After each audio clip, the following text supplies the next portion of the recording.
Hello there, good evening indeed, and many thanks for joining us on this edition of 360 Degrees. My name, as always, is Sam Kalisa, and tonight we'll be talking about regional security matters as there has been a escalation in tensions between Rwanda and the Democratic Republic of Congo. The DRC government has at various occasions accused Rwanda of backing the M23 rebel group, and fight continues in the North Kivu of the Eastern DRC. Rwanda has repeatedly denied the accusations, and in what seems to be provocative responses, DRC has at various occasions carried out territorial integrity violation activities against the government of Rwanda, despite that Rwanda has so far carried out any military responses. And the most recent one was the DRC fighter jet that violated the Rwandan airspace and touched down at the Rubavu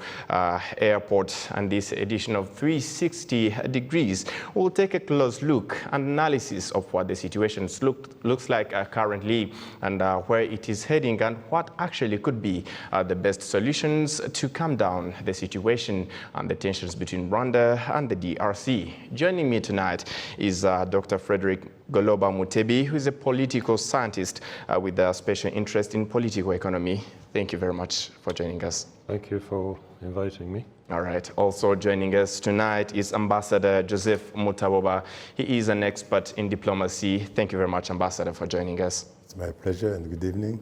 All right.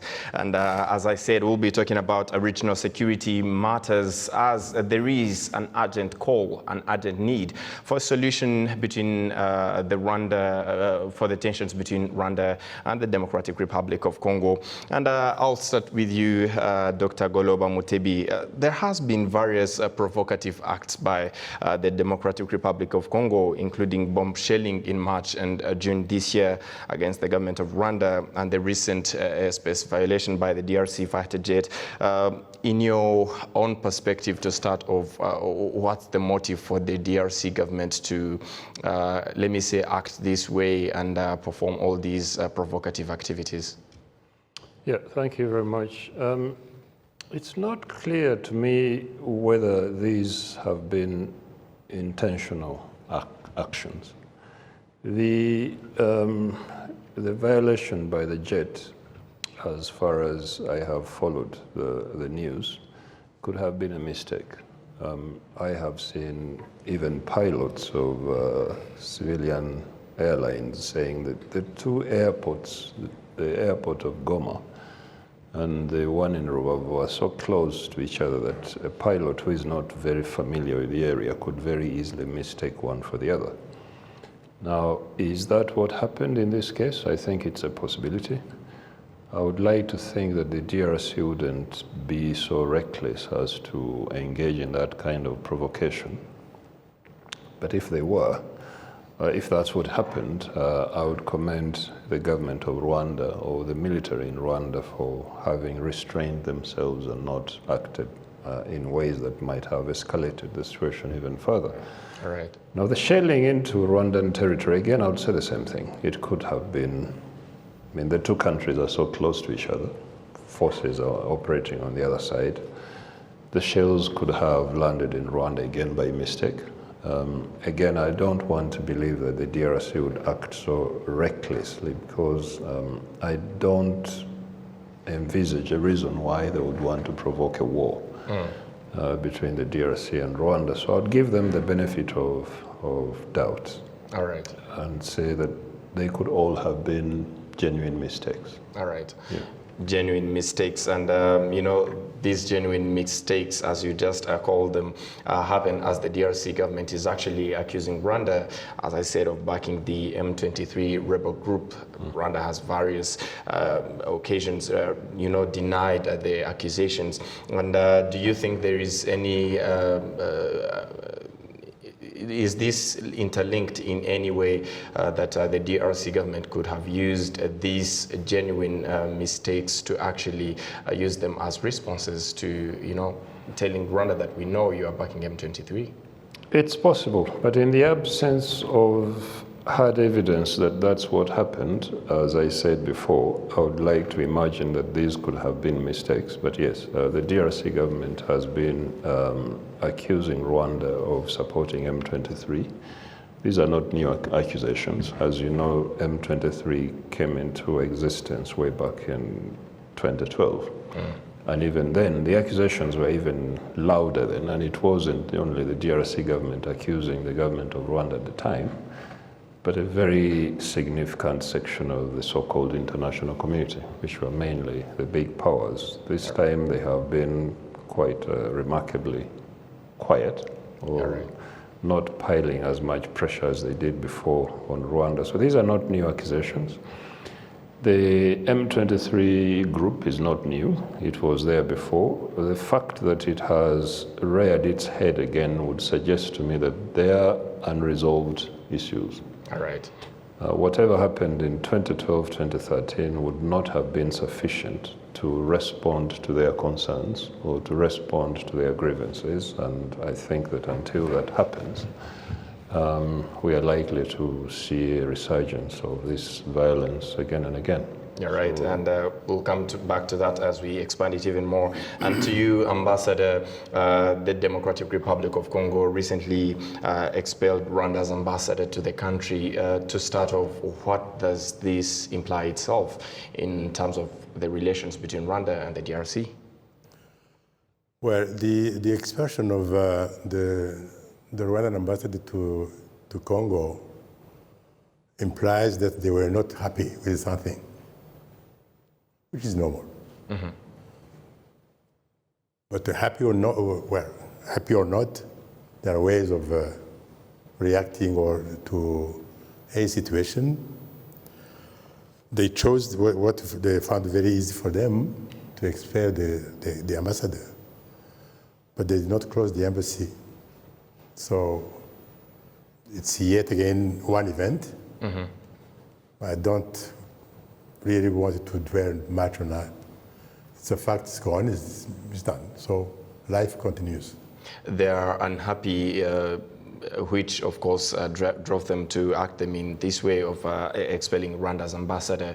But in terms of the relations and working together and the integration between the two countries, what does it imply? What does it drive to? Well, we cannot analyze this and define it without going back to the issues. Because you see, if they crafted the motive, a reason, they crafted the situation, saying that Rwanda is helping M23. So from that premises, from those premises alone, anything can just be said and done. Right. In the name of that crafted situation or argument, I should say. All right. Yeah. So. Yeah, right. It's a continuation. Otherwise, they will not be consistent with their own fabrications. Yeah, right. Back to you, Dr. Goloba. FDLR, which is on the list of UN as a terrorist organization, has been actually, if I could say, adapted by the armed forces of the Democratic Republic of Congo, FARDC, to fight M23, which they seem to say is the cause of the insecurity situation in the eastern DRC.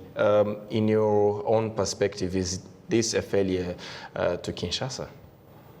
Well, I think I need to start with that particular claim that M23 is the origin of the problem. In my own estimation, FDLR is the origin of the problem, not M23. M23 is a consequence of the abating of the activities of FDLR inside Congo, not only by the government of Congo or the armed forces of Congo, but also the international community as represented by MONUSCO. These elements of FDLR have been in Congo since 1994, when they fled into that country. And for all these years, there doesn't seem to have been any serious concerted effort on the part of the international community or the DRC government, concerted, consistent actions that are designed to hamper the activities of this group.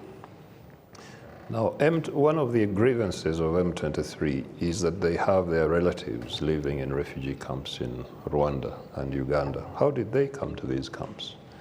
Now, they came to these camps as a result of the activities of FDLR, all the predecessors of FDLR who subscribe to the same ideology as the current group. So, in my estimation, if you want to deal with M23 decisively, you cannot do that without addressing FDLR.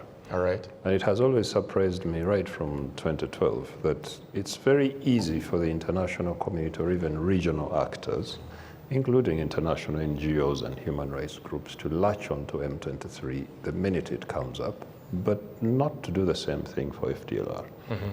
In 2012, 2013, when the Force Intervention Brigade was established to carry out offensive actions against M23, the question for me again was, why M23? FDLR preceded M23. No similar actions have ever been carried out against it. All right. What is so special about M23? So when we latch on to the question of who supports or doesn't support M23, we disregard something much more fundamental. Where does M23 come from? And why is nobody focusing on that particular question? So that we go to the foundation of the problem. In my opinion, it is FDLR, not M23. You're right. And if the Congolese forces or units of the Congolese forces decide to collaborate with FDLR to fight M23, definitely there is a problem there. They are fighting alongside a group that has been designated by the international community as a terrorist group, a group that anybody who cares to know knows that Rwanda has very serious concerns about. And as soon as they do that, there is a problem. It creates an instant problem between them and Rwanda. All right. And I think that anyone who wants to address security issues in the east of the DRC concerning M23, FDLR cannot be excluded. All right. Ambassador, I'll start from what Dr. Goloba actually mentioned. What is so special about M23 that makes the DRC government rather integrate with a genocide organization like FDLR than actually take action, get rid of FDLR itself as the source of the problem, as Dr. Goloba just mentioned? What's so special about this particular group? Well, what I believe to be the speciality of M23 is a genuine group whose rights have been completely ignored. Whether it is them, or their parents, or the whole country, since that's how they define it. If their problems have been ignored in a way or another, and if the rights of the people in that particular part of the DRC have been ignored yet again, so it complicates the matter. So the issue becomes larger and wider. And I believe also that it goes as back as the 18th century, even before. But here we are talking about the issues of governance and security. So the issue of governance in a country dates back from the time of the colonial time. You can start even with the Berlin Conference in 1984-85, where the European colonial powers tried to draw borders. That's one fact, but which is historic fact. And they met without the presence of Africans. They never consulted the Congolese, if they were called Congolese at that time. They never consulted the Rwandese, if they were called the Rwandans at that time. They never consulted the Ugandan that time. So, later on, after the Berlin Conference, in 1910, I think, after the 1908, when the Belgians took the Congo as their colony, the Germans, the Belgians, and the third one, so the British. They sat together in 1910 and agreed on the actual borders now, saying, here we go, the three colonial powers have agreed. And I may be wrong, but I don't think I would be anyway. Those three powers, colonial powers, did what they had planned to do. So they are facts. And those facts have been recorded somewhere. They have copies, and the copies are somewhere else in libraries or anywhere. All right. So by the fact that you take a bunch of the territories of one country, put it or call it another country without moving the people, but just drawing the lines, the lines does not create solutions to anything. All right. It creates solutions to you as a colonial, as a drawer, but not to the people, not to the land you have been using. So taking this into account, I look back and say, if the three countries, I mean Belgium, Germany, and UK and Britain, know, and still do know today and will know tomorrow, why do they keep quiet about this when the problem arises within the boundaries of what they do? That's two. The third thing, if the problem has been historically done, made up, or manufactured, let's call it that way, to use a harsher word, and if the manufacturers are still there, and the product of the manufacturer is there, I wonder why people don't look at that and face it. All right. And say, look, internationally, diplomatically, we are used to solving problems by looking to them. They should, in the first place, not just say, Rwanda solved that problem, Congo solved that problem, Uganda solved that problem, OAU solved that problem. We cannot do that problem alone. We cannot. And suppose we tried and failed. If we failed, those three powers should come with a convincing element to say, guys, we are judges or we are referees. Here is the truth. Here is what we believe should be done. All right. This is what we believe you can do to sort the problems out. This M23 stems from another point of this particular historical background. So if this has been piling up for centuries, and today it has been exacerbated, as Dr. Mutebi said, by the FDRR, and later on by numerous militia, over 130. How can we simply just jump on it and say it's M23 or it's Rwanda happening to assist M23? You are simplifying a big issue to a small scale. It's not correct. It's not the best way to approach things. All right.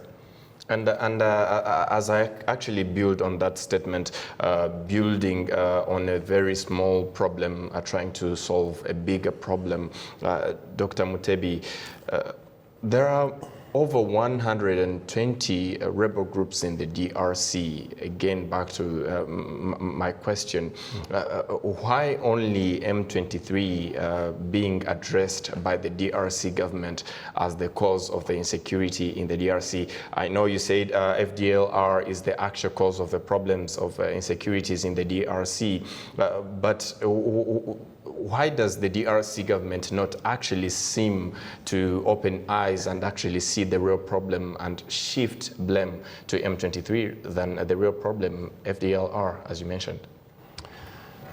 I don't know why the DRC government does that, but there is a sense in which one could argue that this focus or disproportionate focus on M23 is a reflection of fairly entrenched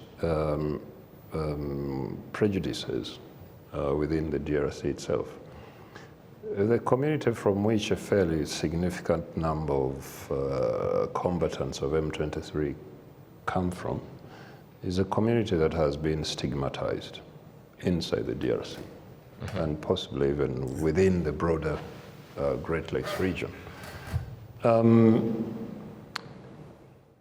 There is a tendency for people to claim that these people are Rwandans, but that's simply because they speak Kinyarwanda.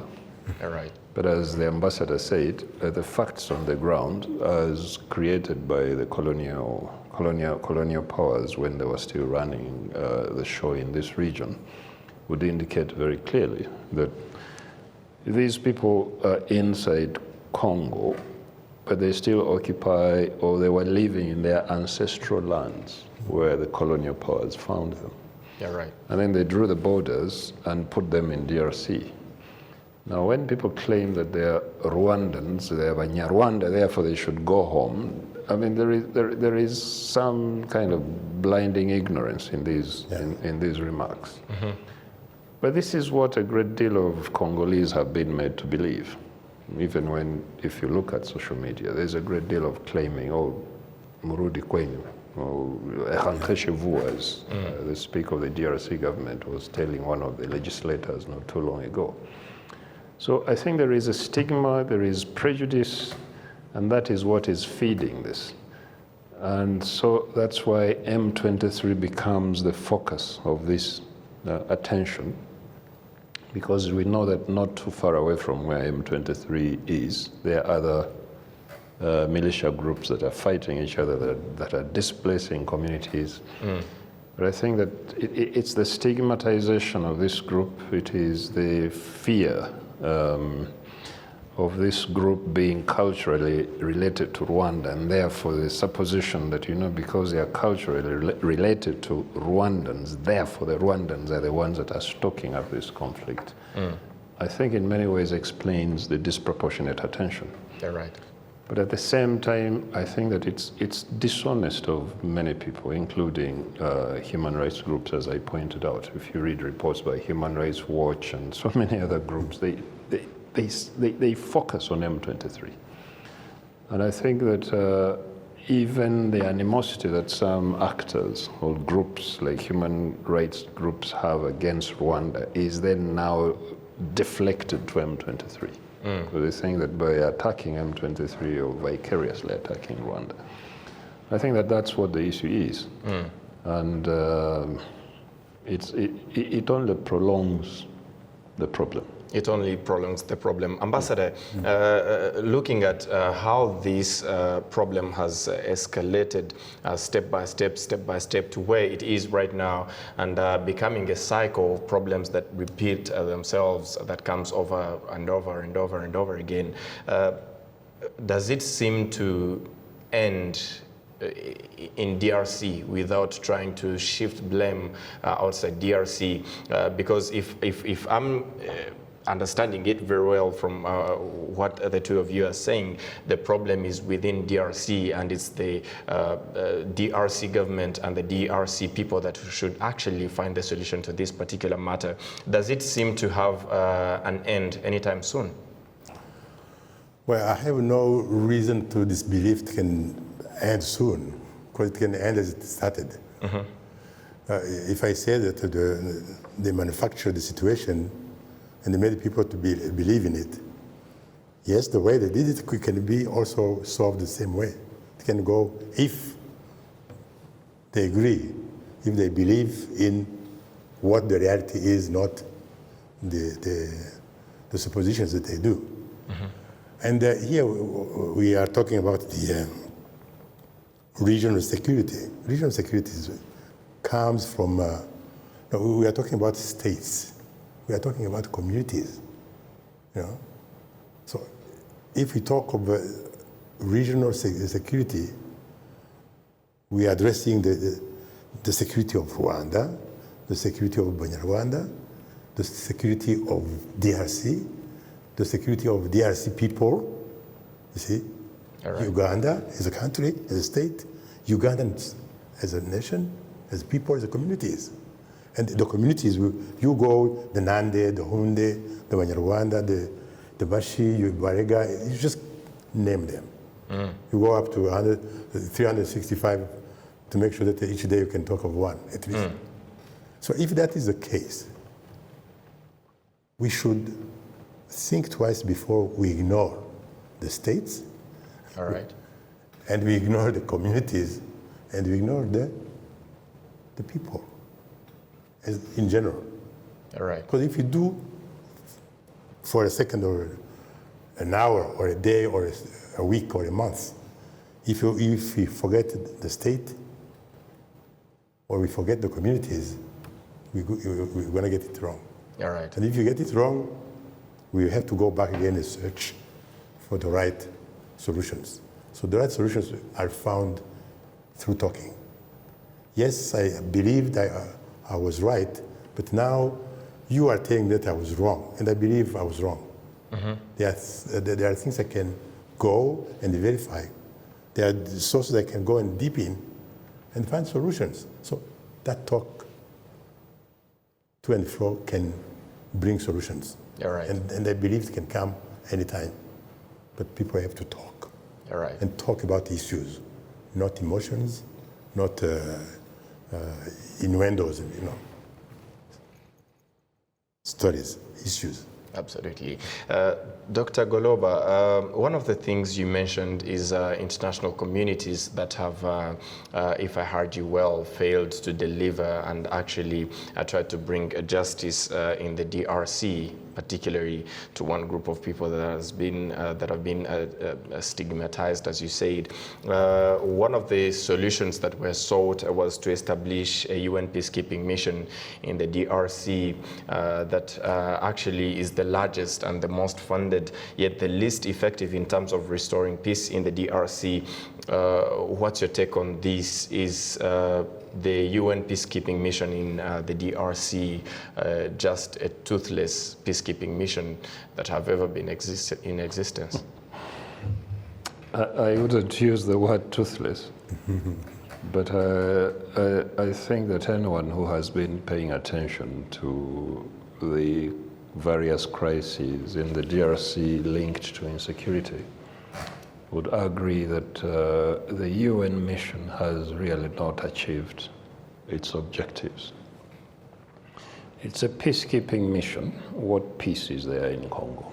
What peace is there in some of the areas in which they operate? They withdrew tactically or strategically, as they put it, recently from the areas that are occupied by M23. By the time M23 started fighting again, they were there. M23 did not go to that area yesterday. Reports suggest they've been there, they've been coming back since 2016. So an effective mission would have tried to begin to address this situation as soon as elements of M23 began to come back to Congo, because it would have been an indication that something might happen. All right. Given that they're coming back. But I also think that internationalizing this problem in the DRC is one of the fundamental mistakes that are made. The international community, so-called, is not very good at understanding peculiarities of situations of this kind. All right. They are very good at freezing conflicts rather than solving them. They freeze them in place. And they will continue, they will stay there for as long as it takes, but they will freeze the conflict in place. They will not solve it. I have been made to understand that for as long as they have been there, they have come under pressure occasionally to do something about FDLR. And they have always given excuses as to why they can't deal with FDLR. First they say, FDLR is embedded in communities and there are women and there are children and so on. When they are told there are FDLR camps here, then they give another excuse. When they are told that FDLR is attacking that community, they give another excuse. But, surprisingly, they don't come up with similar excuses when it's M23. All right. Somehow the excuses disappear and then they seem to jump into action. So So personally, I think that even as we have seen the Congolese themselves indicate, it's probably high time this mission left Congo. All right. And it's high time the international community left this problem to regional actors. But even regional actors are not going to be effective if the leadership in DRC lives in denial about what the problem is. There has to be a collective identification of the problem. All right. I think people who care to establish what the problem is, it doesn't take a genius to establish what it is. And I think that the DRC leadership would do well to be honest about it. And together with those countries that have insurgent groups hiding in Congo and threatening their security, the DRC could sit down with these countries and try to come up with a joint plan for addressing problems of insecurity. Now, if you put FDLR aside, the other problem in the DRC is the abject failure of the armed forces of the DRC to deny sanctuary to foreign insurgent groups. All right. If the DRC army is not able to expel FDLR, expel ADF, expel Red Tabara, it has to be unable to do it. The international community has failed to do that. Who can help the DRC to build an effective military that denies sanctuary to foreign insurgent groups? I might be naive in believing this, but I think that the Uganda, Rwanda, Burundi, the countries that have a stake in the internal security of DRC, that would guarantee that FDLR, Red Tabara, and ADF don't find sanctuary there, are the countries that are best placed to work with the DRC administration to find out how they can address this. The more you bring in more actors from beyond the region, the more you freeze the conflict in place, because they will bring in conflict resolution experts who are going to spend years and years trying to navigate while the problem is there staring them in the face. So I think that we need to decrease the number of actors dealing with this problem. And the DRC, God knows how this is going to happen, but the DRC needs a leadership that faces the reality of the situation in the face and says, okay, we have a problem here, this is the nature of the problem, and then they identify who is best placed to deal with that problem or to help them deal with that problem. As you are actually talking about that, a regional force has been established, and countries like Kenya are sending their troops to the DRC to try to collectively, participate in bringing peace to the eastern DRC. Ambassador, it adds to the UN peacekeeping mission, which, if I heard well, Dr. Goloba says it has failed and it's high time it leaves DRC. Do you think the regional force is going to add in anything special in terms of bringing better solutions to the situation in the eastern DRC? Well, I believe the formula is the same. Whether it is the formula of the UN or the regional formula is exactly the same thing. So one is coming to take over from the other, hoping it can have a solution. So if the formula is the same, meaning you have a country with its own system of governance, with its own perception of security, what it is, if the former group, I'm talking about the UN group, has failed to enhance what good governance and what security should mean, it will take more energy to the regional forces or to the regional body, like a East African Community or African Union, to be able to reinforce yet again what those two concepts are. Good governance and security for your people. And mind you, if you look back at for example, for the first formula we were talking about, the UN. The UN Security Council has voted over 90 resolutions, all of which, or most of which, have been telling the Congolese consecutive governments, this is the problem you have. FDRR is a problem which was created by you and, well, I mean, by you, or you're welcoming them to be there. And adapting them. Yes. And sticking straight on the concept of governance, instead of pushing them, well, you give them sanctions, sanctuary, yes. But according to the rules we know and we have to obey, you should have put them far away from the border. And you should have disarmed them in the first place. But this did not happen. They were fully armed. They were training in the camps. They were just across the border, just a few yards away from the Rwandan border. And they were nurturing the way to say, we have not finished what we started, so we have to go back. You see? So the insurgencies which started that time up to now has created even a more complicated formula of governance for the country. And yet, I was mentioning so many resolutions. Let's take the last one, the latest, which is Resolution 2612 of December last year, prolonging the mandate of the monarch until December, so which is next month again. All right. I remember very well, in the paragraph, I think the paragraph 8, or I can't remember the number, but it is said, black and white, try to install a good governance scheme and think of security for Congo and the Congolese.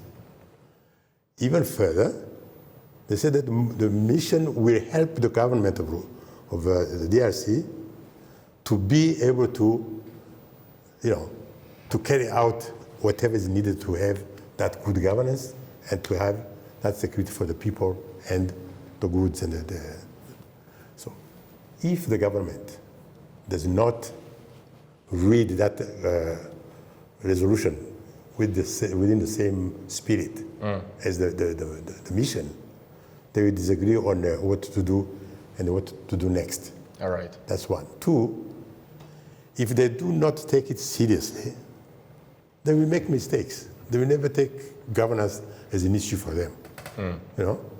Well, we have I don't know how many aircrafts now. They said how many tanks from Russia or something. Yes, if you do not have good governance, how you manage that? How you train your soldier, you arm them, everything. The governance will still be at square zero or even in minus. So meaning that the situation has not changed since 1800 up to now. All right. That's the problem.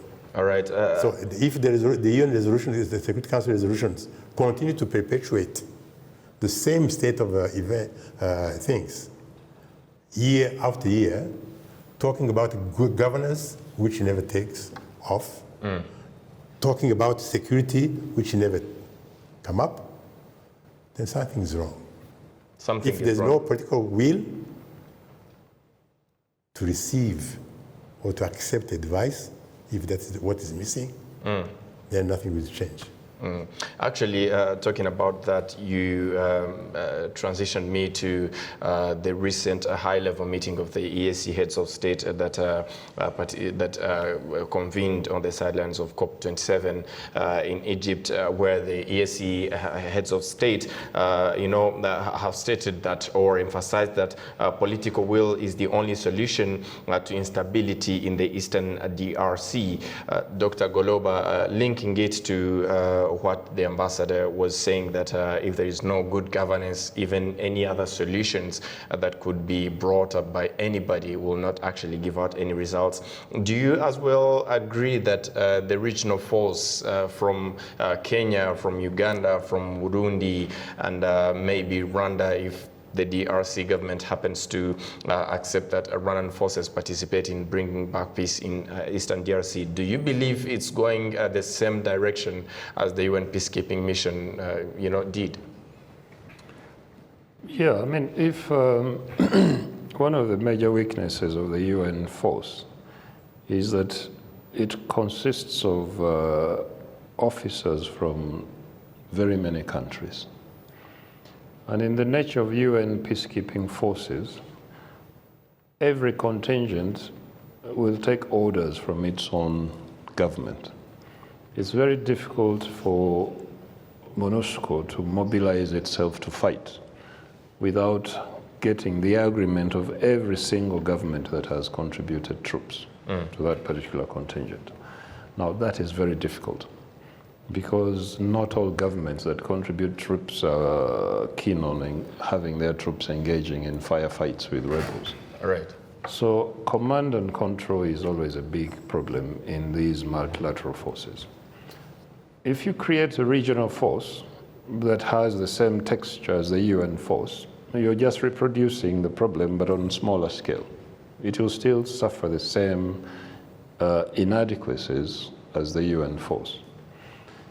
But if you make bilateral arrangements, for me I think that bilateral arrangements, even currently the way the East African community is constituted, bilateral arrangements tend to be much more effective. They work much faster than multilateral arrangements. So let's take the example of the Ugandan forces which are deployed in the DRC currently under this Operation Shujaa. They've been there a few months now. I haven't heard Uganda asking anyone to give them money to maintain that force in Congo. The force is being funded by Uganda. In similar vein, if Burundi sent its forces into Congo to fight its own insurgents, Burundi is not going to go around begging anybody to fund the armed forces. They are going to fund it themselves. If you did the same thing for Rwanda, Rwanda is not going to go around with a begging bowl asking anybody for money to conduct operations against FDLR. Rwanda will find the means to do it. Now, in my own estimation, that's the most effective way to go about this problem. If you bring a regional force that has Ugandan forces, Rwandan forces, Burundian forces, you again come up with command and control questions. You again come up with questions of who is going to fund it. And then again, you create a new paralysis on smaller scale. So I think that these different forces can be deployed separately by their own governments, but under arrangements arrived at through the East African community without necessarily creating a regional force that is a single force, because then it's not going to act as effectively as it should. I would like to believe that the Ugandans are being very effective against the ADF. Yeah, right. If the Burundians were given the same permission to go in against their own insurgents, I would like to believe that they would be much more effective because they would not be constrained by the need to consult all the time. Yeah, right. If you did it for Rwanda, it would still be the same thing. I go back to the point I made earlier, that the DRC government must really stare the problem in the face, identify it correctly, and come up with a plan together with countries that have stakes inside the DRC because they have insurgents there, and decide how best to address it. Right. The DRC is always very good at running to the UN, running to this place, running around making noise internationally without necessarily acting inside its own territory. There is no international organization, there is no foreign government that's going to sort out the FRDC. No. The FRDC has to be reconstituted as an effective military force that can deny sanctuary to foreign insurgents. That has to be done by the DRC government. All right. But I would like also to differ slightly from Ambassador Mtaboba. Good governance cannot exist alongside insecurity. Yeah. For good governance to be introduced in the DRC, whether we are talking of democratization, whatever it is we are talking about in terms of effective governance in the DRC, it will happen only after addressing the problem of insecurity. All right. So insecurity is the urgent thing.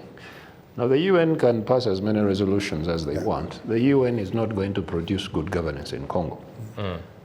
Rwanda, Uganda, and DRC were caught up in security crises almost at the same time, almost 30 years ago. Uganda had a civil war. It came out of it. Rwanda had a war here and the genocide against the Tutsi. It has largely overcome the challenges that it was facing at the time this government took over power here.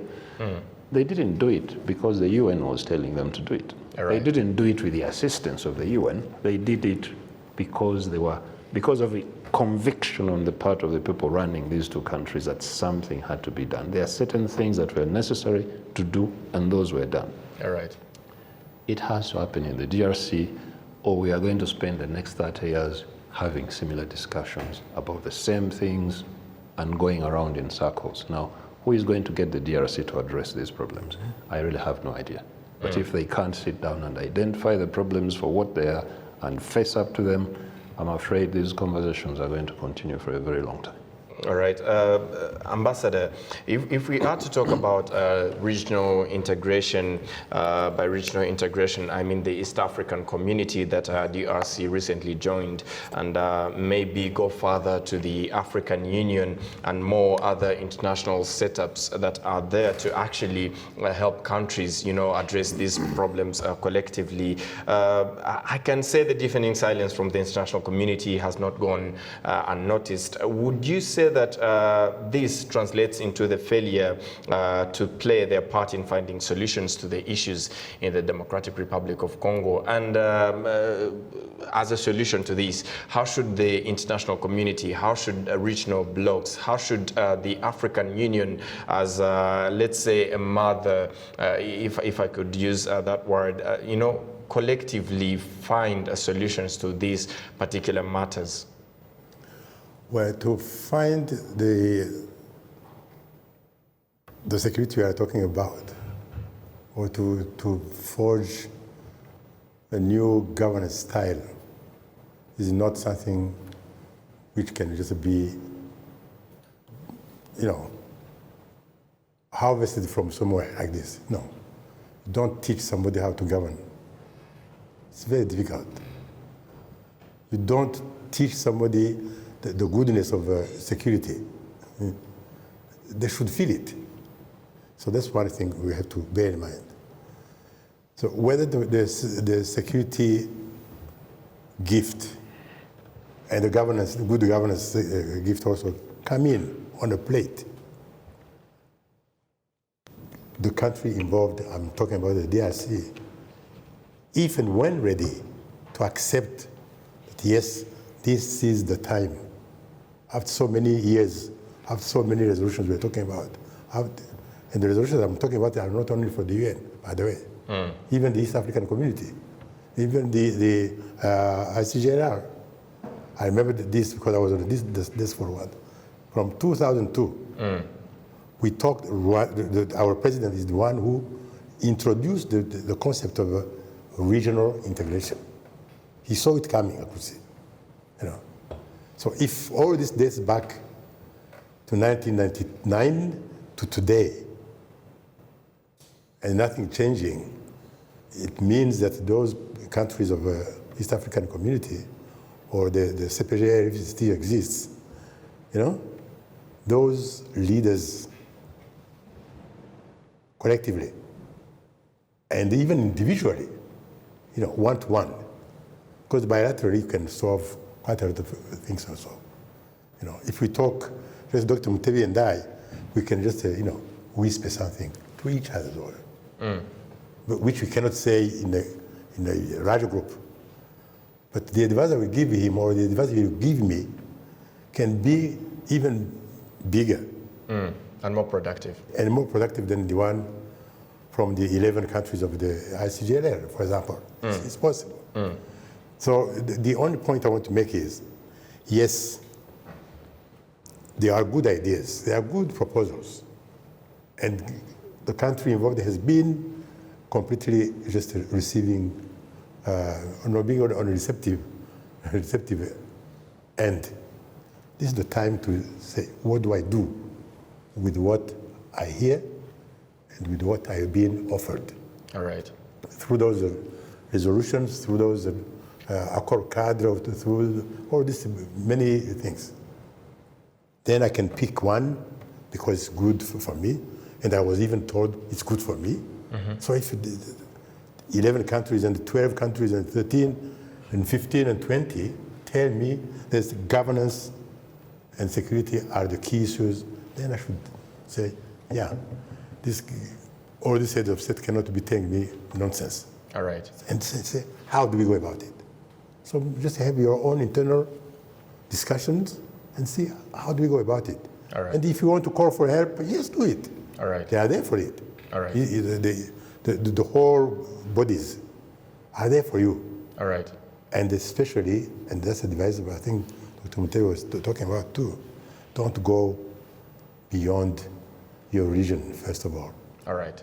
The solutions, usually the best solutions, are within your country, And within your countries, or within your region. And if you really fail, call for help afterwards. All right. But only if you have failed to listen to yourself, your people, your communities, and those of the 11 countries around you. If you have failed that, then you can say, yes, UN, African Union, come and help us. Okay. But otherwise, the efforts have to come from home. Political will is the key. All right. Dr. Goloba, looking at the way forward and analyzing from where the situation stands right now in terms of tensions between Rwanda and the DRC, in your own perspective, can we say things are already beyond control? No, I don't think they're beyond control. We know that both governments are talking to each other behind the scenes. We saw the foreign ministers meeting in Angola. We have seen the meeting in Sharm el-Sheikh at the COP conference. Some presidents of the East African community countries meeting over the same issue. I don't think that it's going out of control. I think that some solution will have to come. The good thing is there is fighting on the ground, but there is also talking off the ground. All right. And I would like to think that both the Rwandan and DRC governments are committed to trying to resolve this without this escalating beyond where it is now. It might be difficult, it might take protracted talks, but at least when you see people talking, at least there is some hope that something will happen. Mm-hmm. My hope is that we don't handle this the way we did in 2012, 2013, because I think we peppered over the cracks and convinced ourselves that the problem was solved, given that M23 had scattered into Rwanda and Uganda, and therefore the problem is solved. The problem wasn't solved, and I hope that that mistake will not be made again. The kernel of the problem must be addressed, and that problem is FDLR, that problem is the pushing out of communities from the DRC out of the ancestral lands into exile. The problem is the weakness of the FRDC. So we need to address these, and I always shudder when I see the international community wading into these problems. I always think, oh gosh, here they come and they're going to create more confusion. I hope that we can restrict this to the region and first give regional efforts a chance to see if they can succeed. I'm very skeptical of a regional force that resembles MONUSCO. I hope we are not going to create one. But I'm not yet giving up that a solution can't be found. It can be found, but I hope that the leadership in the DRC will be honest with themselves and stop pretending that this is Rwanda's problem or Uganda's problem. It is their problem. All right. Ambassador, as we conclude, as we depart, what is this one or two things that needs to be done right to actually solve the issue? If I could use the word amen to it for once and for all. Well, one is to define the issues properly and correctly. So don't call it something else. Define the issues, talk about the issues. What can we do? And where can't we do anything? What kind of help do we need? And where do we need it from? Especially, my advice would be, go near. Look in a region, they will understand, they will speak the same language on the same issues. But define the issues correctly. As they are. As they are. All right. I really couldn't think of a better way to end this particular discussion. Dr. Goloba Mutebi, thank you very much for joining us on the show tonight. My pleasure. Thanks for inviting me. Thank you very much, Ambassador Mutabawa, for your time on Rwanda Television. Thank you. All right, and this brings us to the end of this edition of 360 Degrees. And as my guests tonight, decided to end it, the problems are found within the DRC itself, and now partnering as the region first before taking it multilateral to find actually solutions to the insecurity in the Eastern Democratic Republic of Congo. And we end it here. Thank you very much for being with us on this edition of 360 Degrees. My name remains Sam Kadisa, and up until next time, stay safe. Goodbye.